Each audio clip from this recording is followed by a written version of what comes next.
Hi everyone, welcome back to the channel. So in today's video, I'm going to show you exactly how to find your UPS account number in 2026. So your UPS account number is a unique 6-digit identifier which is linked to your shipping account. So you will need it for creating the labels, for tracking the billings or contacting support. So in order to find it, first of all, you need to come here on the official website of UPS. Now when you are here, click on the option of login on the top right hand corner. Now over here, click on the option of login again. Over here, you just have to basically log in into your account first. When you are inside, you just have to click on the option of your profile. Then among the given options, you will find the accounts and the payments option.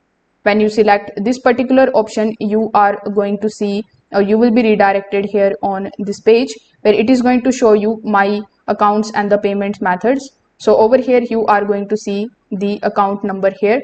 So you can copy this number from here and then you can basically use it.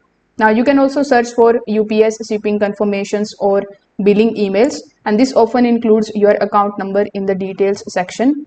If you use UPS billing, you can log into the UPS billing dashboard and your account number will appear under the account details or the payment profiles. So if this video helped you out, make sure that you like this video and subscribe to the channel. Thanks for watching.